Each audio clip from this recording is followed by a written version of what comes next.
예수님은 당시의 민중들, 그들을 종교적 계율로 얽어매서 죄인으로 규정하는 바리새인에 대해서 몹시 분노하셨습니다. 그들이 갖는 계급적인 차별성에 대해서 철저하게 저항하셨습니다. 도대체 누가 자기 자신이 스스로 죄인이라고 생각하면서 살아가는 사람들이 있겠습니까? 물론 우리 크리스찬들이 하나님 앞에서 죄인이라고 고백하는 것이 때로는 신앙 공동체 안에서 칭송받는 일이 되기도 합니다. 하지만 정말로 사람들 앞에서 나는 죄인인데 하고 주눅 들어서 나는 정말 나쁜 놈이야 라는 자의식을 가지고 사는 사람이 있다면 그 사람은 분명히 건강하지 못한 사람입니다. 다 나름대로 자기 변명이 있고 자기 자존심이 있습니다. 이것은 우리가 살아가는 데 있어서 매우 중요한 밑받침이 되는 것입니다. 자기에 대한 사랑, 자신에 대한 자존심을 상실한 사람은 정말 위험합니다. 자신의 내면에서 자기 사랑을 가지고 있는 사람이라야 이웃을 사랑하고 또 만물을 사랑하고 자신의 명예를 지키고 때로는 위대한 헌신도 할 수 있는 것입니다. 자기에 대한 긍지가 없으면 나오는 말부터 곱지 않게 됩니다. 주변에게 웃음을 주고 친절을 베푸는 것, 그런 것들이 전부 자기 자신에 대한 긍지, 사랑에서 나오는 것이라고 볼 수 있겠습니다. 이런 사랑은 모든 위대한 행동의 근원이 되는 것입니다. 반면에 자기 사랑을 포기한 사람은 어떤 것도 불가능한 사람이 되고 막가는 인생이 되기가 쉽습니다.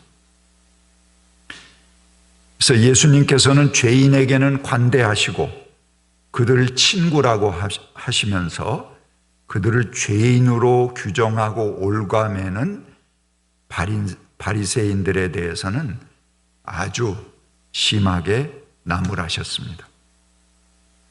또 때로는 엄청난 성서의 권위에 도전하면서까지 저항하신 근거는 바로 자기 사랑의 신념과 자존심을 버리도록 강요하는 것들에 대해서 저항하신 것이라고 생각합니다. 법이나 제도가 옥죄고 괴롭힐 때, 그것으로 인해 자기를 상실할 만한 상황이 올 수밖에 없을 때라면 그 법을 뚫고 나와라 하는 게 예수님의 가르침입니다. 그 넘어서라, 초월해라. 그것이 가장 큰 인권의 기본이고 인간 사랑의 큰 권위라는 것을 우리들에게 말해 주셨습니다. 자기 자신을 지킬 권리, 이것은 가장 기본적인 인간의 개념이 되어야 할 것입니다. 그것이 생존적, 방어적 입장에서 나오는 것이라면 비록 죄인이라도 그것은 가장 우선적으로 지켜져야 할 제일 첫 번째의 인권 목록이 될 것입니다. 비둘기처럼 온유하고 뱀처럼 슬기로우라, 이렇게 성서가 말합니다. 근데 뱀은 전통적으로 죄의 상징으로 쓰여왔습니다. 성서에서. 근데 그처럼 슬기로워라 라고 말을 합니다. 우리 족장 중에 야곱을 보면 별로 의롭지 못합니다.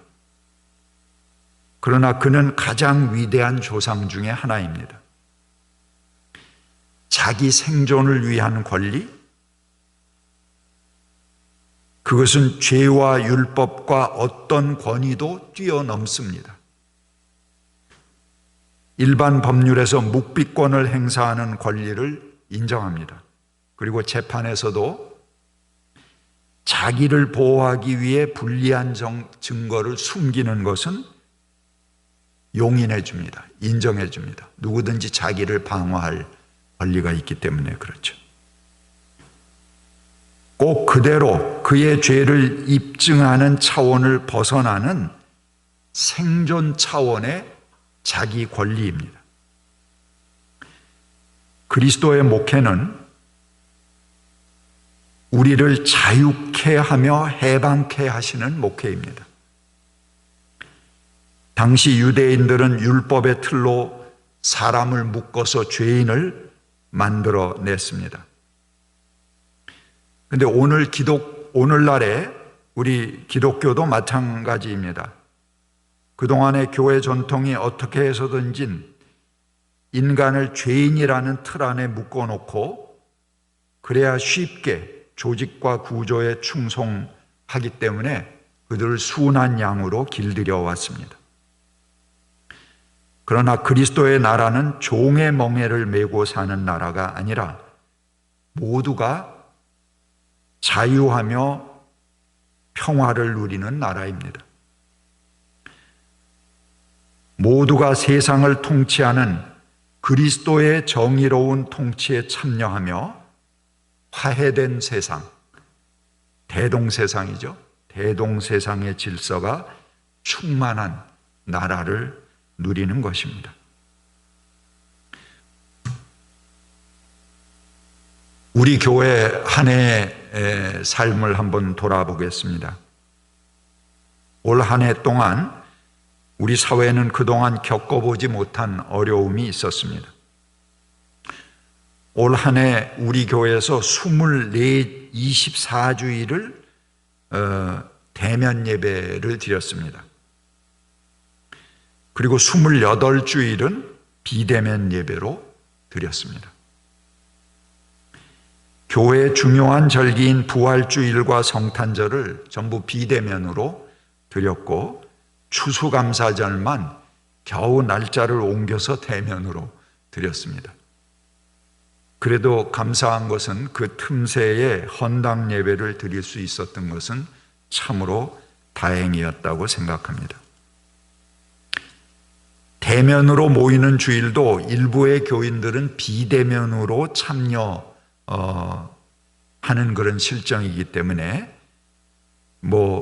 정상적인 평가가 불가능한 그런 실정입니다. 올해는 생존하는 것,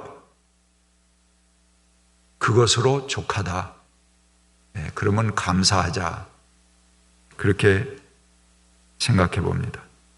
내년도 정상적으로 복귀될 때 어떻게 우리가 힘을 모아갈 것인가를 미리 마음속에 준비하고 그때를 대비해야 될 것입니다.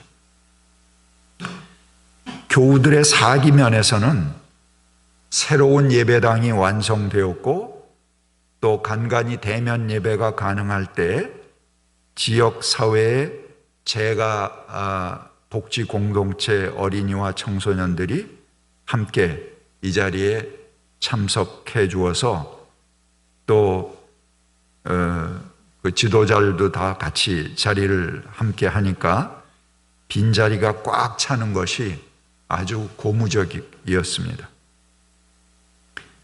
하지만 특별한 한 해였기에 재정이나 교회 활동이 현저하게 줄어든 것은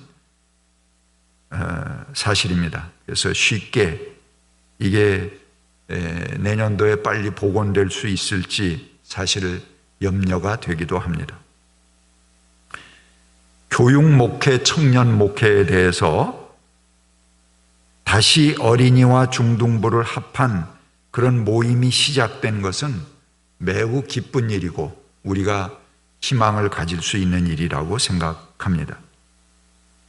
그래서 이들이 잘 정착할 수 있도록 돕는 일과 조금 더 체계적인 지도가 이루어지도록 우리 모든 교우들의 관심이 요청됩니다. 그래서 여러분들이 조금 더 웃으셨으면 좋겠어요. 조금 더 친절하시면 좋겠고, 낯선 사람들이 있을 때 먼저 다가가서 인사하는 거 하고, 이런 것들이 너무 점잖으셔서 그냥 다 이렇게 잠잠히 있는데 남을 수용할 수 있는 그런 능력을 우리 스스로가 키우는 게 중요하다고 생각됩니다. 또 예배 외에 다른 모임이 일체 불가능한 그런 형편이라서 청년들의 모임도 가능하지 않았고 청년 교우들의 예배 참여도 잘 이루어지지 못했습니다. 누군가 청년들 중에서 서로를 돌보고 챙기는 역할을 하는 사람이 절실하게 필요하고 요청됩니다. 올해 코로나로 모임이 어려운 중에도 교회 리모델링 공사를 마무리해서 아름다운 예배당을 갖춘 것, 그리고 헌당 예배를 드리게 된 것은 크게 위로받을 일입니다. 훨씬 마음이 안정되게 되었습니다. 건축 헌금에 참여하시고 또 교우들과 교회 공사로 노심 초사한 그런 리모델링 위원들, 특히 우리 정옥진 장로님 위원장으로 수고 많으셨습니다. 감사를 드립니다. 수개월 동안 거친 보수공사 등으로 이 까다로운 방수공사가 마무리는 되었지만 보다 확실한 것은 내년에 비가 와 봐야지 합니다. 그 우기를 또 거쳐 봐야지 될 것 같습니다. 그래서 건물은 정비가 되었는데 우리 재정 형편상 비어있는 공간의 임대 문제, 그리고 더욱더 넓어진 공간을 관리하고 청소하는 문제, 이런 것들을 교우들 전체의 관심이 요청됩니다. 온라인 강남향림교회 성서학당의 온라인화는 올해 큰 성과 중에 하나입니다. 그렇지 않으면 모임도 적은 판에 교회에 대한 적극적인 애정을 가진 교우들과 그렇지 못한 교우들이 이렇게 자꾸 구분이 되지 않습니까? 그래서 좀 주변에 있는 분들을 끌어당길 만한 아무것도 모이질 못하니까 그런 거를 할 수 없는 그런 상황인데, 그나마 온라인으로 우리가 소통할 수 있게 된 것이 큰 다행이다, 이렇게 생각을 합니다. 작년에는 성서학당이 강남향림교회가 힘을 모을 수 있는 중요한 그 장점이었는데 모이질 못하니까 급히 온라인 성서학당을 유튜브 강좌로 전환했습니다. 그래서 성서학당의 맥을 이어가고 있고 현재 189명의 구독자가 있습니다. 이들이 이게 의사를 물어서 우리 온라인 강남향림교회 카톡방을 개설할 테니까 들어오겠느냐. 그래서 40명이 지금 회원으로 있습니다. 그분들이 아주 열심히 소통하고 있고 또 매번 그 강좌에 대한 자기들의 반응도 올리면서 함께 소통하고 있는 건 큰 성과라고 하겠습니다. 그래서 그 카톡방을 통해서 교회 예배나 성서학당 등의 자료를 공유하고 있습니다. 그래서 그 방은 여러 교우들이 다 다른 사람들을 초청할 수 있게 했는데 너무들 신중하셔서 아직도 여러분들이 초청한 분이 별로 없습니다. 그래서 좀 개인적으로 주변에 이렇게 함께 할 수 있는 분들을 찾아보고 여러분들이 주인입니다. 이제 손님이 아니고 그냥 왔다 갔다 하는 손님이 아니고 주인으로서 그 방을 운영하고 초청하고, 그것이 우리 교회가 아마 제일 그런 용어를 먼저 쓴 것 같아요. 온라인 강남향림교회. 이런 거를 일단은 대문을 개설했잖아요. 그러니까 그 문 안에 많은 사람들이 오고 가고 드나들 수 있도록 그렇게 교우들의 협조가 없으면 이루어질 수 없는 일입니다. 영상을 찍고 편집해 올리는데 많은 시간이 소요됩니다. 앞으로 점점 오프라인보다는 온라인 기능이 활성화되어야 되는 그런 시대를 맞고 있습니다. 강남향린이 이런 면에서 뒤지면 낙오될 수밖에 없습니다. 서로 지혜를 모아서 미래지향적인 교회의 모습을 만들어 갈 수 있도록 같이 힘을 모아야 할 분야입니다. 사회선교에 대해서도 전반적으로 모임이 불가능했기 때문에 사회선교 활동도 제한받을 수밖에 없었습니다. 하지만 우리가 지원하는 촛불교회, 예수살기, 기독인 연대, 토란 등의 정기적인 지원은 우리 재정 형편이 안 좋은 상황에도 꾸준하게 다 이루어졌고, 또 비정기적으로 그 교회협의 인권센터, 또 지구촌 구호단체, 농촌목회자협의회 노숙자 급식 지원, 한기장 복지재단, 평화나무, 전태일 50주년 기념사업회, 또 부활절 성탄절 연합예배 등등에 우리가 함께 지원하고 참여했습니다. 그리고 송파 평화의 소녀상 시민 모임이 결성되었고, 송파 인권센터 건립에도 그 조례가 통과되었습니다. 우리 안성용 집사님하고 송기호 집사 이런 분들이 다 열심히 참여하셔서 큰 수고들을 하셨습니다.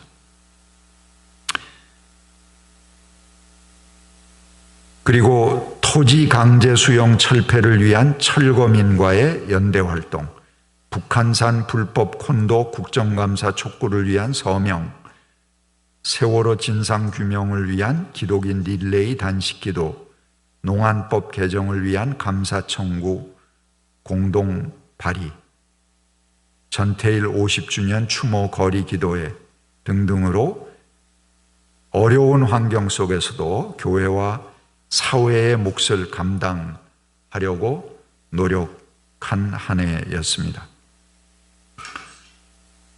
또 올해 조합에서 건 소송이 완전히 마무리된 것은 마음을 가볍게 할 수 있는 아주 좋은 일입니다. 여기 또 안성용 집사님 아주 수고, 그동안 마음고생 많이 하셨고 수고하셨습니다. 감사를 드립니다. 교회 예배나 활동이 내년에 2분기 정도에는 아마 정상적으로 이루어지지 않을까 기대를 해봅니다. 그때 다시 교회가 모든 활동이 정상적으로 돌아갈 수 있도록, 그리고 우리가 만든 이 공간을 통해서 이 지역사회의 주민들과 소통하는 일들이 적극적으로 이루어질 수 있도록 그렇게 우리가 미리 대비하고 계획해 나가야 하리라고 생각합니다. 그래서 우리 교우들 모두가 교회의 주인이다 하는 주인의식을 갖는 것이 무엇보다도 필요합니다. 교회를 지키고 있는 여러분들이 조금 더 열린 마음으로 우리 지역사회 또 우리 교회에 함께 하실 수 있는 그런 이웃들, 또 그런 것을 전제하지 않더라도 이 공간을 활용해서 이 주민들에게 최고의 서비스를 제공하고 그들의 삶의 질을 높일 수 있는 공간으로 우리 교회의 모든 것을 함께 개방하고 열어나가는 문제가 내년의 과제가 되리라고 생각합니다. 그래서 여러분들이 조금 더 몸으로 움직이는 그런 한 해가 됐으면 좋겠다 생각을 합니다. 내년에는 뭐 이런 것들이 좀 해결이 되겠죠. 그러면 그때 좀 몸으로 뛰면서 우리가 주민들과 함께 해야 되지 않을까 생각합니다. 몸을 움직이지 않으면은 나중에 하나님께서 우리 부르신 다음에 너 뭐 했니? 그렇게 물으시면 예, 전 문제 제기 많이 했습니다. 그러면 그 문제 제기는 했는데 제 몸으로 참여한 것은 별로 없습니다. 그렇게 얘기하면 상당히 부끄럽겠죠. 교회는 나 혼자는 못하는 일들을 그리스도의 몸으로 그리스도를 몸으로 고백하는 사람들이 모여서 한 몸을 이루어 그리스도의 사역을 하는 것입니다. 우리 일을 하는 게 아니고 그리스도의 일을 하는 거죠. 그래야 그리스도가 우리 교회 안에 살아계신 거 아니겠습니까? 우리 교회가 우리가 섬기는 이 강남향린 교회가 우리들의 제2의 인격이 되도록 같이 다듬어 가야 됩니다. 나만 내 인격이 있는 게 아니고 우리가 모여서 이루어지는 이 교회도 하나의 인격체예요.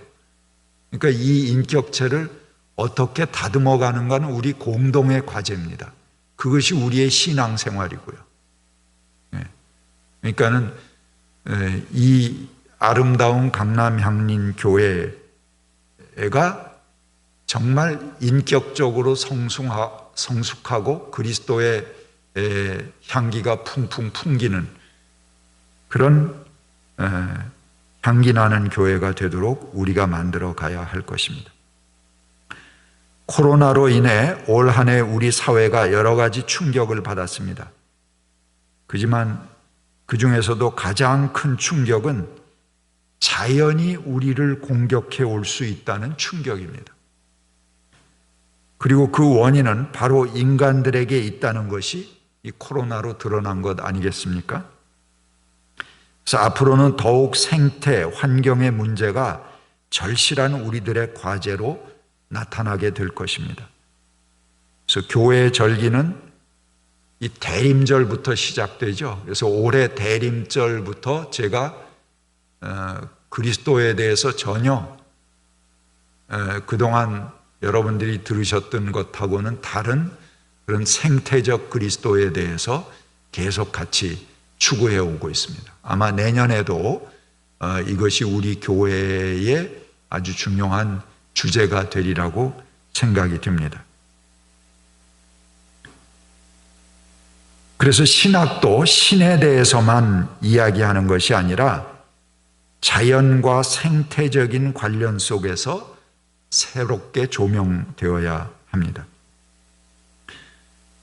그런 새로운 신학적 전망들의 길을 내어가는데 우리 교회 강단이나 성경 공부가 중요한 역할을 할 것입니다. 그리고 이것은 없는 길을 만들어가는 것이니까 누구 한두 사람이 할 수 있는 게 아닙니다. 우리 교우들 모두가 함께 참여하고 같이 만들어 가야 됩니다. 우리들의 신학을 우리가 같이 만들어 가야 할 과제가 주어진 셈입니다. 올해 마지막을 보내며 대부분 올해는 예전보다 힘들고 어려웠던 한 해였으리라고 생각합니다. 우리 교우들 모두가 힘드셨습니다. 하지만 잃어버린 것들에 마음을 쓰고 거기에 머물지 마시고 이제 송년주일에 후를 털어버리시기 바랍니다. 그리고 새 마음으로 새해를 맞을 수 있기를 바랍니다. 자꾸 잃어버린 것에 집착하면은 우리 삶이 뒤로 후퇴할 수밖에 없어요. 빨리 잘라내고 잊어버리고 그 다음에 새 것을 향해 나가는 그 전환이 필요합니다. 이런 용기도 자기를 존중하는 중요한 덕목 중에 하나입니다. 우리 교회 올해 그 주제를 이웃을 품며 자신을 존중하는 교회 그랬는데, 여러분들이 마음껏 자기 자신을 존중하실 수 있기를 바랍니다. 그래서 잊을 것은 잊고 새로운 각오로 한 해를 맞으시길 바랍니다. 한 해 동안 꿋꿋하게 잘 지내오신 교우들 참 수고 많으셨습니다. 대단하십니다. 여러분들 격려를 드립니다. 올해는 잘 생존하는 것만으로도 아주 큰 일을 이루신 것입니다. 우리 교우들께 건강하시기를 기원하면서 또 한 해 동안 우리들 지켜주신 하나님께 감사하며 여러분 모두가 평안하시기를 빌겠습니다. 감사합니다.